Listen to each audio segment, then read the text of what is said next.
નમસ્કાર વિદ્યાર્થી મિત્રો, ઇંગ્લિશ શાળામાં તમારું સ્વાગત છે.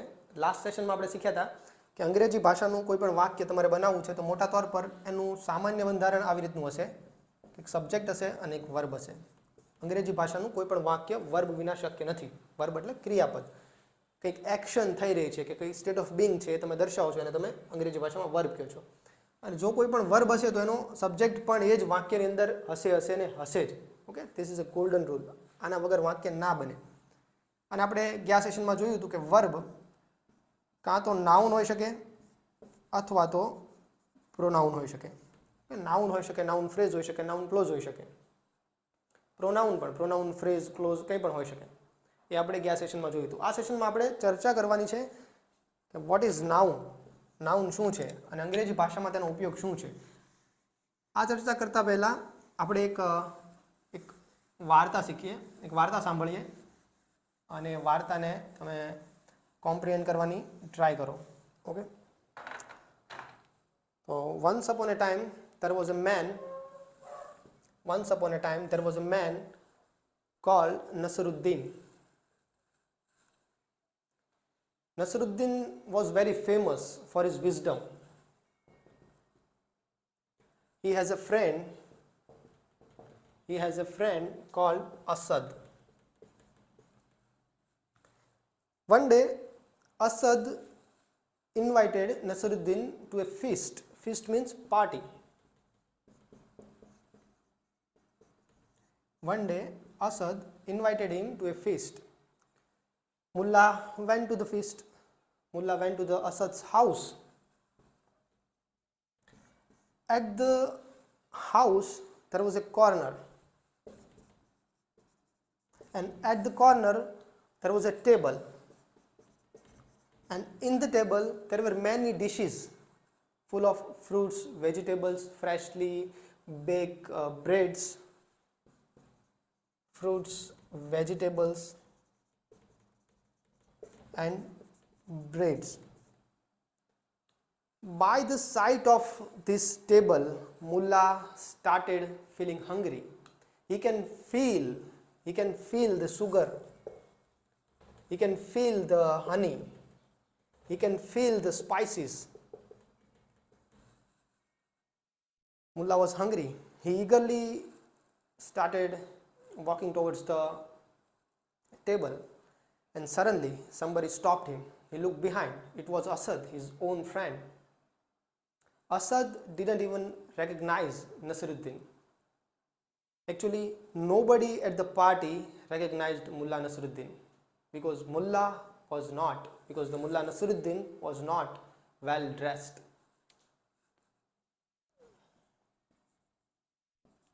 He was not well dressed.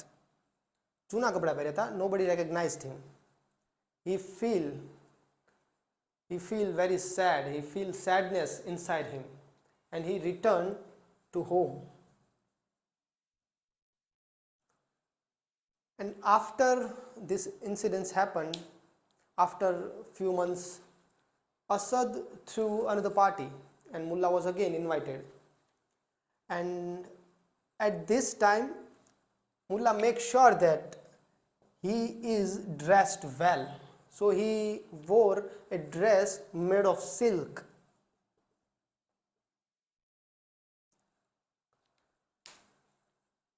Mullah went to the Asad's house and everybody welcomed him.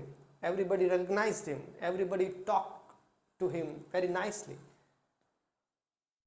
And after the talking and the laughing and the playing is over, they all went to have a dinner.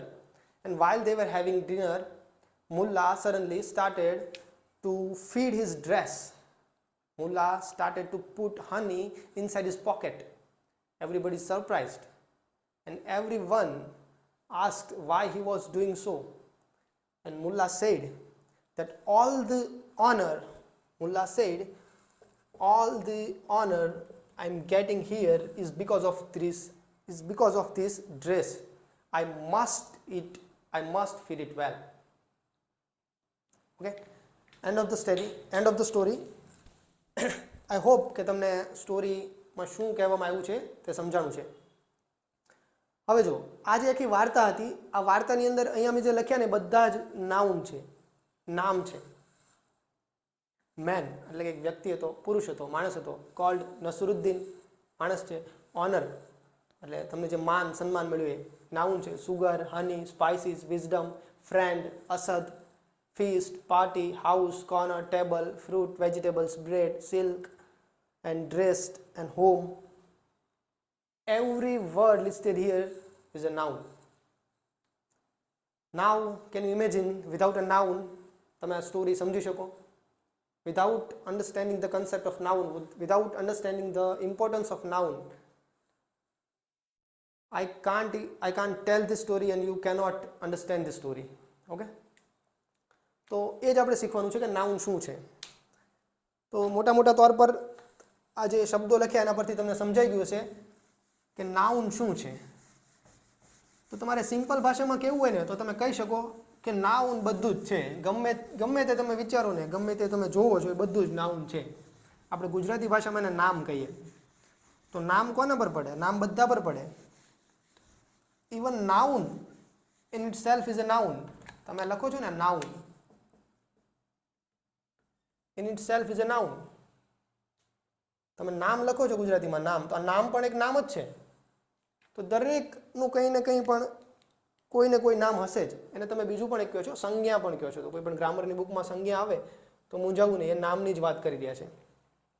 તો noun basically, noun is everything.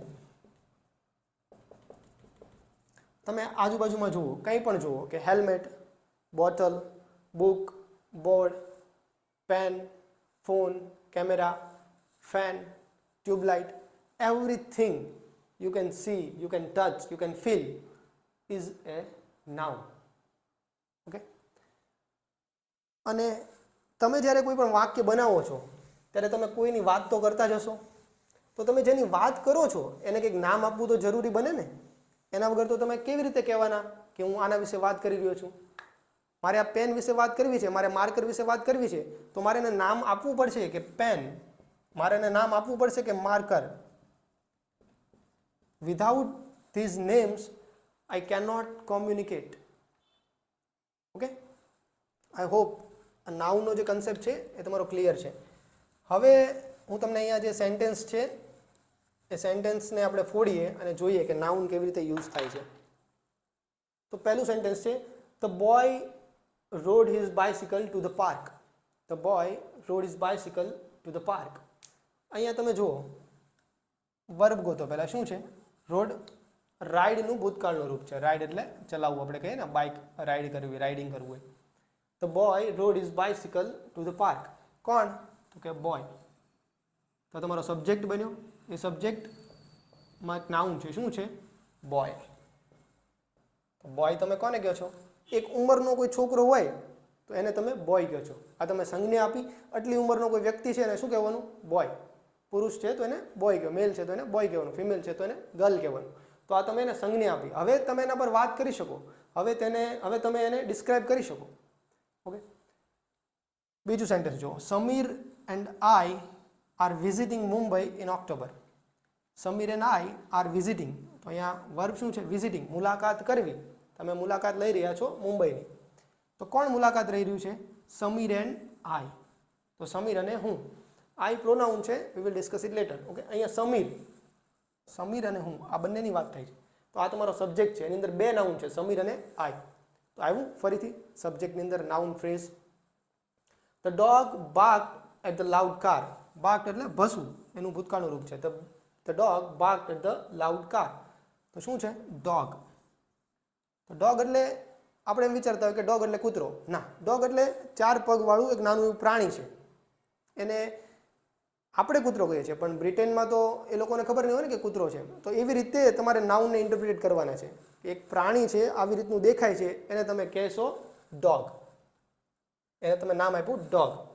And that dog barked at the loud car. આવી રીતનું એક પ્રાણી હતું, એને કારની સામે ભસ્યો જોરથી. His courage and determination led to success.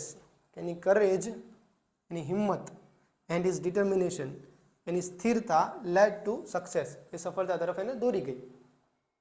Okay? Courage and determination. હવે આ જે નાઉન છે એ તો કઈ વસ્તુ નથી. કરેજ એવી કોઈ વસ્તુ છે કે તમે દુકાને જઈને કહી શકો કે મને 2 કિલો કરેજ આપો, મને 2 કિલો હિંમત આપો? ના કહી શકો ને. તો કરેજ છે એ પણ એક નાઉન છે.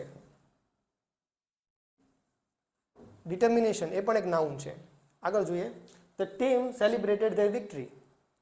જે ટીમ છે એને સેલિબ્રેટ કર્યું. આ વર્બ છે, એનો સબ્જેક્ટ છે ટીમ. તમને મળ્યો સબ્જેક્ટની અંદર noun. The flock of birds flew over the trees. તો ફ્લ્યુ, ફ્લાયનું ભૂતકાળનું રૂપ છે flew. Flew over the trees, ટ્રીઝની ઉપરથી પસાર થયા. કોણ? તો ફ્લોક ઓફ બર્ડ્સ. તો ફ્લોક પણ નાઉન છે, બર્ડ્સ પણ નાઉન છે. ઓકે. આ સેન્ટેન્સની અંદર તમે બીજું એક નોટિસ કરશો કે તમારો ઓબ્જેક્ટ છે ને એ પણ નાઉન છે. આપણે વાત થઈ કે કોઈ પણ વાક્ય છે એમાં એક વર્બ હશે, વર્બનો એક સબ્જેક્ટ હશે અને વર્બનો એક ઓબ્જેક્ટ હશે. દર વખતે હોય એવું જરૂરી નથી. ઓકે. પણ જ્યારે પણ વર્બનો કોઈ ઓબ્જેક્ટ હશે, આ વર્બ કંઈક બીજા પર ટ્રાન્સફર થતું હશે તો એ ઓબ્જેક્ટ પણ હંમેશા નાઉન જ હશે. બાઇસિકલ, પાર્ક, તો આ પણ એક નાઉન જ છે.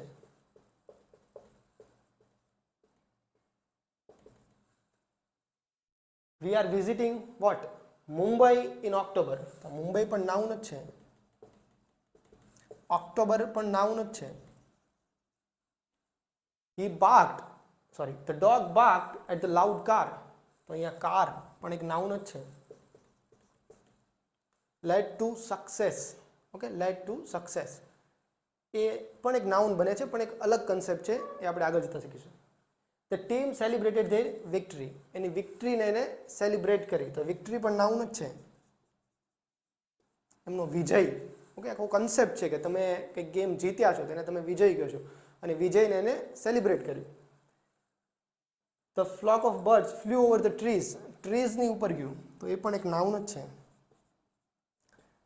તો અહીંયા તમને એક બીજો કન્સેપ્ટ શીખવા મળે છે, એ છે કે તમે સબ્જેક્ટ તો નાઉન હોય છે, પણ તમારો ઓબ્જેક્ટ પણ હંમેશા નાઉન જ હશે.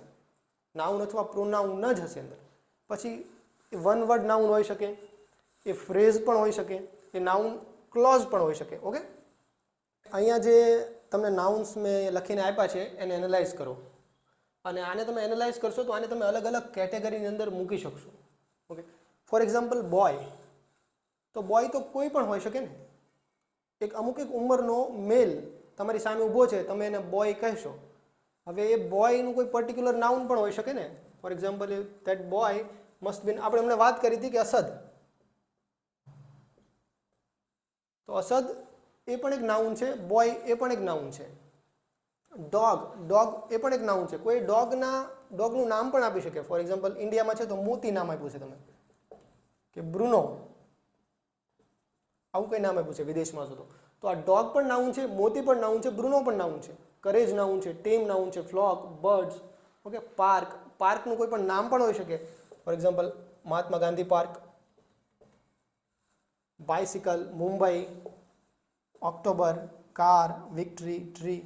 હવે અહીંયા જુઓ, આની અંદર મેં અમુક એક જગ્યાએ અમુક વર્ડ્સ કેપિટલ કર્યા છે. અહીંયા મારી ભૂલ છે, બી સ્મોલ રાખજો. ઓકે. અસદનો એ કેપિટલ છે, મુંબઈનો એમ કેપિટલ છે, ઓક્ટોબરનો ઓ કેપિટલ છે, એમજી પાર્કનો એમ અને જી કેપિટલ છે.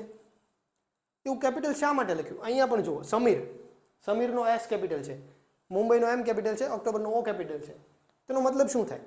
જ્યારે તમે સેન્ટેન્સની વચ્ચે કોઈ કેપિટલાઇઝેશન જુઓ છો, કોઈ કેપિટલ જે વર્ડ છે એનો પહેલો જે લેટર છે તમે કેપિટલ જુઓ છો, તો સમજી જવાનું કે એ નાઉન કેવું છે?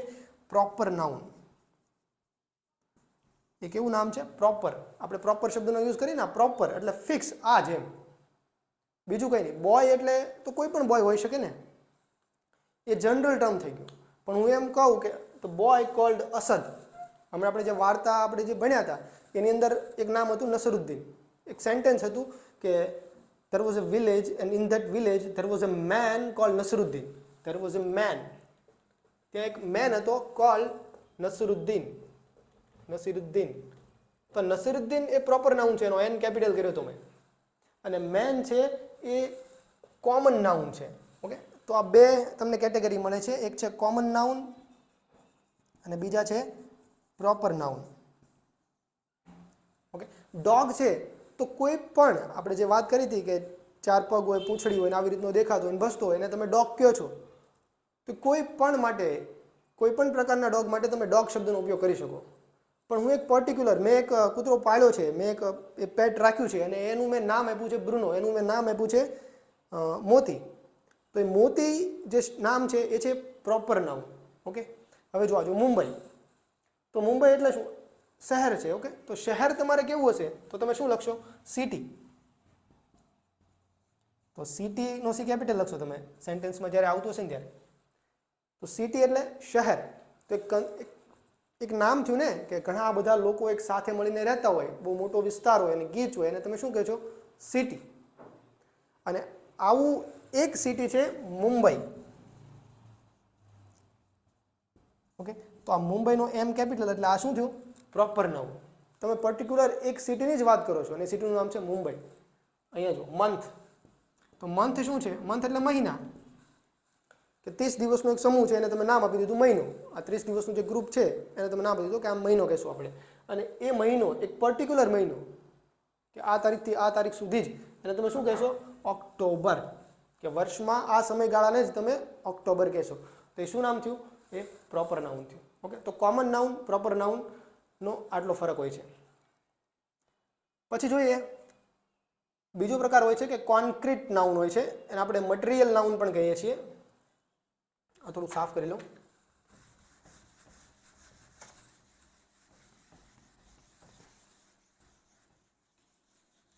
પ્રોપર નાઉન અને કોમન નાઉન સિવાય બીજો પણ એક ભાગ પડે છે મટીરિયલ નાઉન, અને બીજું હોય છે એબ્સ્ટ્રેક્ટ નાઉન.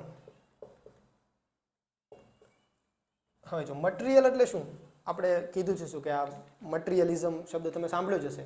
મટીરિયલ એટલે ભૌતિક વસ્તુ. You can sense it. તમે આંખેથી જોઈ શકો, એને ટચ કરી શકો, એને ફીલ કરી શકો, એને તમે કહેશો મટીરિયલ.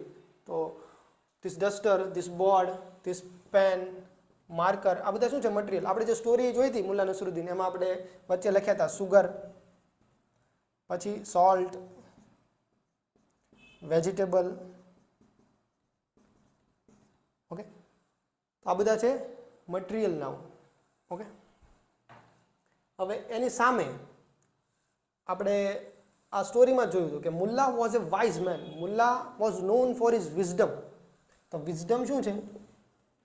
શું તમે વિઝડમને ટચ કરી શકો? વિઝડમને જોઈ શકો કે વિઝડમ આવું છે, 4 પગવાળું છે, પૂંછડા છે, શિંગડા છે? ના, એવું ના હોય ને. તો વિઝડમ એક કન્સેપ્ટ છે, એક આઈડિયા છે. તો શું છે? આઈડિયા, એક કન્સેપ્ટ છે. એને તમે કહેશો એબ્સ્ટ્રેક્ટ નાઉન. તો બીજા ઘણા પણ એબ્સ્ટ્રેક્ટ નાઉન હોય છે, લવ છે, હેટ છે. તો આ બધા એબ્સ્ટ્રેક્ટ નાઉન છે. અહીંયા આપણે જુઓ કેવું સેન્ટેન્સ હતું 4 નંબરનું, હિઝ કરેજ. તો કરેજ શું છે? એની હિંમત, એનું કરેજ. તો કરેજ એક એબ્સ્ટ્રેક્ટ, એક આઈડિયા છે. આવી રીતની બ્રેવરી કોઈ શો કરે તો એને તમે કહેશો કે courage, is courageous. Okay, courage એ એબ્સ્ટ્રેક્ટ નાઉન થયું. પછી ડિટર્મિનેશન. ડિટર્મિનેશન એ પણ તમારું એક એબ્સ્ટ્રેક્ટ નાઉન થયું. તો નાઉનને મોટા તौर પર આવી રીતે તમે વિભાજિત કરો છો. આ વિભાજન કરવું પણ જરૂરી છે, કારણ કે તમે જ્યારે આર્ટિકલ્સ ભણશો ને ત્યારે તમે જોશો કે આર્ટિકલ્સ તમે એવા નાઉનને જ યુઝ કરો છો જેને તમે કાઉન્ટ કરી શકો. હવે શું તમે એબ્સ્ટ્રેક્ટ નાઉનને કાઉન્ટ કરી શકો? વિચારો, તમે વિઝડમને કાઉન્ટ કરી શકો? તમે કરેજને કાઉન્ટ કરી શકો કે 1 courage, 2 courage, 3 courage? You cannot do that. તો જેને કાઉન્ટ કરી શકો એની આગળ જ તમે આર્ટિકલ લગાડો છો. તો આ બે કન્સેપ્ટ ત્યાં ભેગા થશે. ઓકે, એટલા માટે આ જે અલગ અલગ તમે ભાગ પાડ્યા એ એના માટે જરૂરી છે. તમને આગળ જતાં ખબર પડે કે કયું નાઉનનું તમે બહુવચન કરી શકો, કયા નાઉનનું બહુવચન નથી કરી શકતા, એ તમે આ ભાગ પરથી જ તમને ખબર પડશે. અને બધી ભાષાના નાઉન છે ને અલગ અલગ રીતે વર્તન કરે છે. એવું જરૂરી નથી કે ગુજરાતી ભાષામાં કોઈ નાઉન છે એનું તમે બહુવચન કરો છો તો અંગ્રેજીમાં પણ એનું બહુવચન થશે જ, એવું જરૂરી નથી. ઓકે, અંગ્રેજીની નિયમો અલગ હોય છે, ગુજરાતીના નિયમો પણ અલગ રીતે જ કામ કરે છે. ઓકે, હવે આપણે એક બીજો નિયમ છે એ શીખવા જઈ રહ્યા છીએ કે નાઉન બને કેવી રીતે. હવે જો એક પ્રેક્ટિસ તમે એ કરજો કે તમે તમારી બુકમાં જ્યારે પણ વાંચવા બેસો ને અંગ્રેજી, ત્યારે તમારી બુકને આવી રીતે આમ ડિવાઈડ કરી દેજો. તમારી જે રફ બુક છે ને એને ડિવાઈડ કરી દેજો અને એક ખૂણામાં લખજો નાઉન. આગળ પણ બીજા ખૂણામાં શું લખવું છે, એડજેક્ટિવ, એડવર્બ, વર્બ, એ હું તમને આગળ જતા લેક્ચરમાં કહીશ. નાઉન લખજો અને જે પણ નાઉન આવે ને, જે સબ્જેક્ટ અને ઓબ્જેક્ટ તરીકે કામ કરે છે એનું લિસ્ટ બનાવજો. એને સેપરેટ રાખજો કે આ નાઉન છે, એને નાઉન તરીકે જ આપણે યુઝ કરવાના છે. તમને એક્ઝામ્પલ આપું, હમણાં ક્લિયર થશે.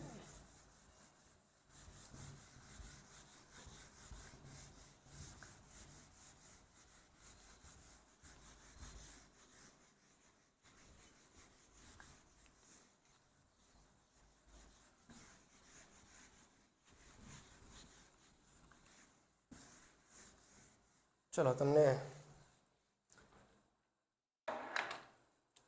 બે શબ્દો આપું છું.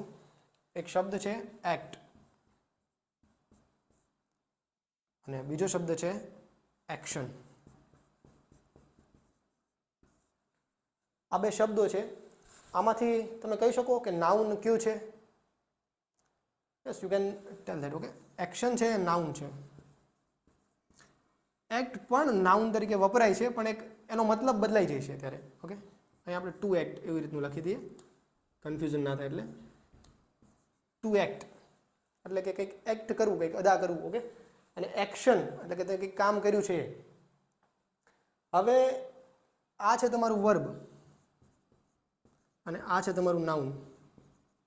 જો આ અલગ પાડવાથી શું ખેલ થાય ને તમે જોઈ શકો છો. હું અહીંયા લખું કે એક્ટ સ્પીક્સ better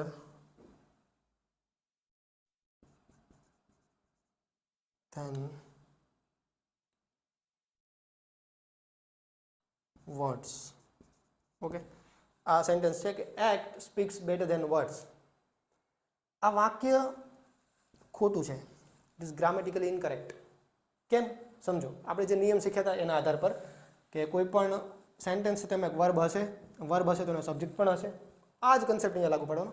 સ્પીક એટલે કહેવું, બોલવું, દર્શાવવું, એવો પણ આનો મતલબ થાય અંગ્રેજી ભાષામાં. તો act speaks better than words. તો આનો સબ્જેક્ટ શું હશે? અહીંયા છે, આગળ હશે એનો.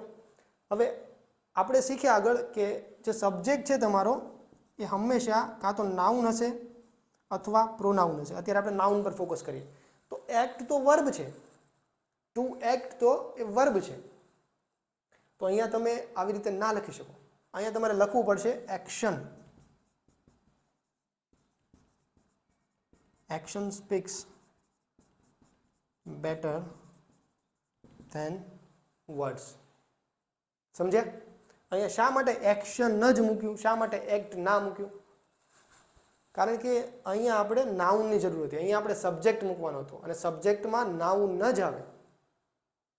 સબ્જેક્ટની અંદર તમે વર્બ ના મૂકી શકો. આ જો એક્ટ નાઉન તરીકે વપરાય છે, પણ એક અલગ એનો અર્થ એનો જે છે એ બદલાઈ જાય છે. અહીંયા હું જે કહેવા માંગુ છું એમાં તમારે એક્શન ન જ લખવું પડશે, આ નાઉન ન જ આવશે.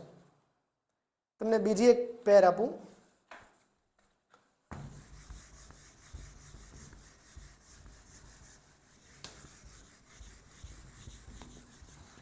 Okay, create.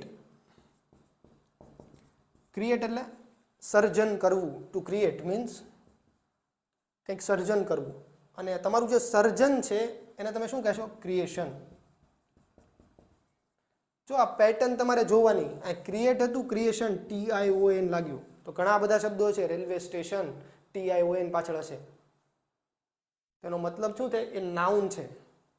ઓકે, આ નાઉનના સફિક્સ છે કે કોઈ પણ વર્બ છે એની પાછળ અમુક એક શબ્દ તમે લગાડો ને, અમુક એક લેટર્સ તમે એડ કરો ને, તો એ વર્બમાંથી નાઉન બની જાય. આનો અર્થ શું થાય? સર્જન કરવું. આનો અર્થ શું થાય? સર્જન. તમે જે સર્જન કર્યું છે એ, તમે કંઈક બનાવ્યું હશે એ તમારું ક્રિએશન. ઓકે, તમે આનું એક્ઝામ્પલ લ્યો. હું આવી રીતે લખું છું કે the creation the creation is beautiful. Okay, the creation is beautiful. સર્જન સુંદર છે. કોઈ આર્ટિસ્ટે તમારી સામે કંઈક બનાવ્યું છે, તમે શું કહેશો? This creation is beautiful. તો અહીંયા ઇઝ છે, તમારો વર્બ છે, એનું એક સબ્જેક્ટ હશે ધ ક્રિએશન. હવે તમે જોયું કે ક્રિએશન શું છે? નાઉન છે. તો આ સેન્ટેન્સ ગ્રામેટિકલી કરેક્ટ છે. તમે અહીંયા એમ લખો કે create is beautiful, create is beautiful, તો તમે મિસ્ટેક કરી. સમજ્યા? નાઉનનું ઇમ્પોર્ટન્સ આવી રીતનું છે. હજુ એક એક્ઝામ્પલ આપે કે ટુ મેન્ટેન, મેન્ટેન કરવું કે ને એને જાળવી રાખવું, મેન્ટેન. એના ઉપરથી જ એક બીજો શબ્દ આવે છે મેન્ટેનન્સ.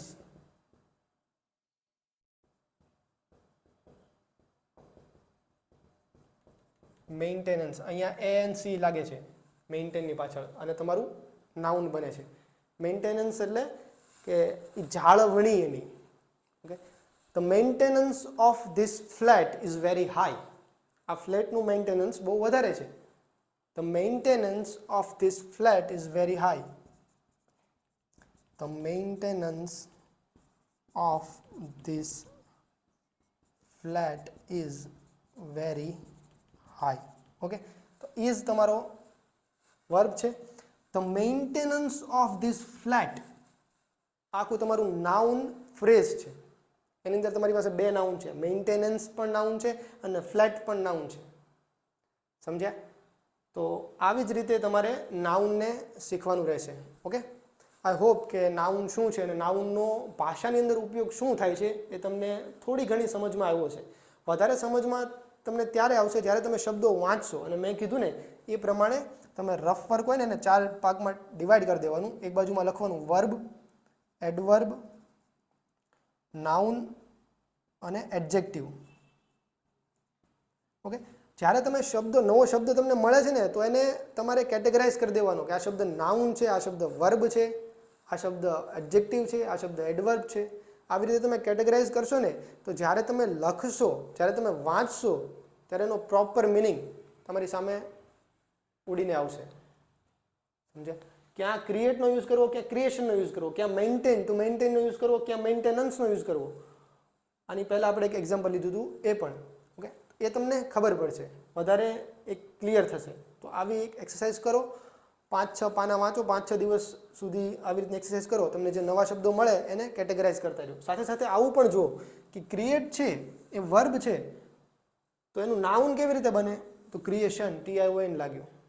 મેન્ટેન તો મેન્ટેનન્સ.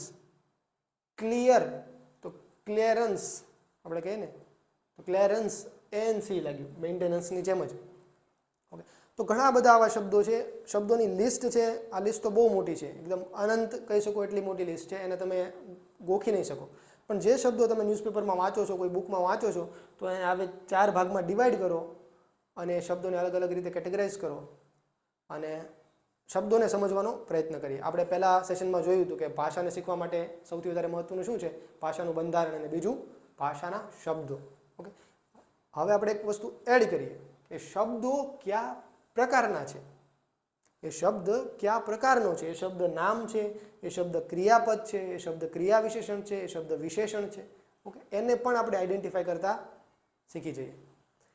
અને દર વખતે આ પ્રેક્ટિસ બહુ લાંબા સમય સુધી નહીં કરવી પડે. તમે થોડે ટાઈમમાં પ્રેક્ટિસ કરશો એટલે ઓટોમેટિક પછી તમારું માઇન્ડ એ રીતે જ સેટ થઈ જશે અને લખતા હશો ત્યારે ઓટોમેટિક મેન્ટેનન્સ જ નીકળશે. મેન્ટેન આવશે જ નહીં તમારા માઇન્ડમાં, ક્રિએશન જ આવશે. સમજ્યા? તો આપણે નેક્સ્ટ સેશનમાં જે બીજો ભાગ છે એને આપણે શીખવાનો પ્રયત્ન કરીશું. નાઉન પછી આવશે એડજેક્ટિવ. ઓકે, નહીં, નાઉન પછી આપણે નાઉનનો જ પેટા પ્રકાર છે પ્રોનાઉન, એ આપણે શીખીશું. ઓકે, તો આવતા સેશનમાં આપણે પ્રોનાઉન શીખીશું. નાઉનના બદલે જે વપરાય પ્રોનાઉન. ઓકે, શા માટે પ્રોનાઉન જરૂરી છે? બહુ ઇમ્પોર્ટન્ટ ટોપિક છે પ્રોનાઉન એ પણ, કારણ કે અંગ્રેજી ભાષાના મોસ્ટ ઓફ સેન્ટેન્સીસમાં તમને પ્રોનાઉન જોવા મળે છે. મોસ્ટ ઓફ કોઈ પણ સેન્ટેન્સ ઉઠાવો તમને એકાદું પ્રોનાઉન તો અંદર જોવા મળશે જ. એટલા માટે એ બહુ જ જરૂરી છે. તો આપણે આગળના સેશનમાં મળીએ. ત્યાં સુધી keep learning and enjoy learning.